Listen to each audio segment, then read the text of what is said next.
Hi friends, అందరు ఎలా ఉన్నారు ఫ్రెండ్స్? నేను బాగున్నాను. అందరు బాగుండాలని కోరుకుంటాను.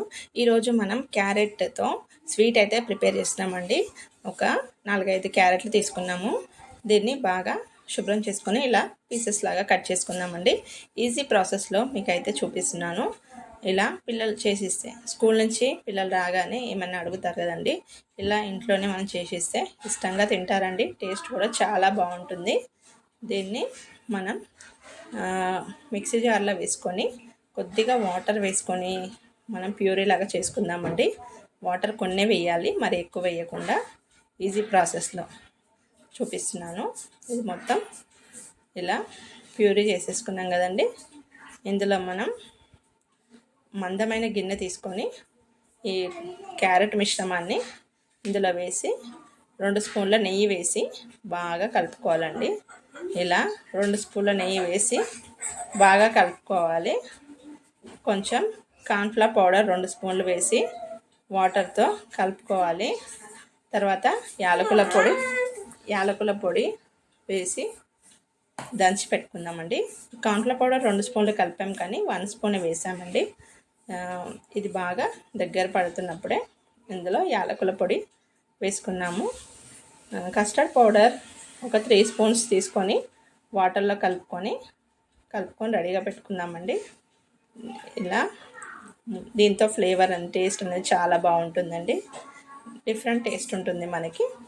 ఇలా మొత్తం వాటర్ కలుపుకొని పెట్టేసుకుందాం. నెక్స్ట్ ఒక చిన్న కటోరడంతా చక్కెర తీసుకున్నామండి. కటోరడకి తక్కువనే ఉంది. ఈ స్వీట్ అయితే కరెక్ట్గా సరిపోతుంది. చక్కెర కరెక్ట్గా సరిపోయిందండి. కావాలి అంటే ఇంకా తక్కువ వేసుకోవచ్చు. ఇలా బాగా కలుపుకుందామండి. బాగా దగ్గర పడాలి. ఇది మొత్తం ఇలా కొంచెం బాయిల్ అవుతూ ఉన్నప్పుడే మనం కలుపుతూ దాన్ని గట్టిపడేలాగా చేసుకోవాలి. జెల్లీ లాగా చేస్తున్నాం కాబట్టి ఇది బాగుంటుంది టేస్ట్ కూడా. ఇది కొంచెం అవుతున్నప్పుడే మనం దీంట్లో కస్టర్డ్ పౌడర్ కలుపుకున్నాం కదండి, అది కూడా వేసేసి ఒక 5 మినిట్స్లో మనకి ఇది అనేది గట్టి పడుతుందండి. మధ్యలో బాగా కలుపుకోవాలి, జెల్లీలాగా అవుతుంది మనకి. దీన్ని ఒక స్టీల్ టిఫిన్ బాక్స్లో నెయ్యి అప్లై చేసి దీన్ని వేసేసుకున్నాక మనకి జెల్లీలాగా వస్తుందండి. 1 స్పూన్ కార్న్ఫ్లవర్ పౌడర్ వేసేసాము. వద్దనుకుంటే స్కిప్ చేయండి. నెక్స్ట్ ఇది జెల్లీలాగా అయిపోయిందండి, గట్టి పడింది. దీన్ని మొత్తం ఒక 5 మినిట్స్ తర్వాత ఆ టిఫిన్ బాక్స్లో వేసేసి డ్రై ఫ్రూట్స్ని కూడా వేయించుకుందామండి. డ్రై ఫ్రూట్స్ని ఒక కడాయిలో కొద్దిగా నెయ్యి వేసి 1 స్పూన్ నెయ్యి వేసి జీడిపప్పు, బాదం వేసి బాగా ఫ్రై చేసుకోవాలండి. ఇలా బాగా ఫ్రై చేసుకున్న తర్వాత వీటిని టిఫిన్ అడుగు భాగంలో అయినా వేసుకోవచ్చు, లేదంటే క్యారెట్ వేసిన తర్వాత దానిపైన అయినా వేసుకోవచ్చు.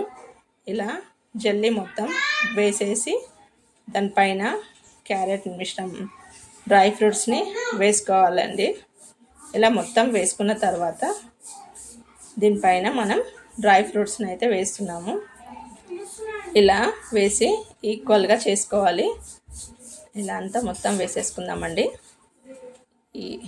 ఇలా గట్టి పడుతుంది మనకు. 1 అవర్లో మనకి జెల్లీ లాగా వచ్చేస్తుందండి. కట్ చేసుకొని పీసెస్ లాగా చేసుకొని తినొచ్చు. దానిపైనుంచి డ్రై ఫ్రూట్స్ వేస్తున్నాను. కింద కూడా డ్రై ఫ్రూట్స్ వేసుకున్నా బాగానే ఉంటుందండి. ఇలా మొత్తం వేసుకున్న తర్వాత టిఫిన్ బాక్స్ని 1 అవర్ ఫ్రిడ్జ్లో పెట్టిన తర్వాత ఇలా చేసుకుంటే మనకి కరెక్ట్గా వస్తుందండి. షేప్ కూడా బాగా వస్తుంది. దాన్ని మళ్ళీ రివర్స్ చేసుకున్నాం, లేదంటే కింద వేసుకుంటే మనకి డ్రై ఫ్రూట్స్ వస్తుంది.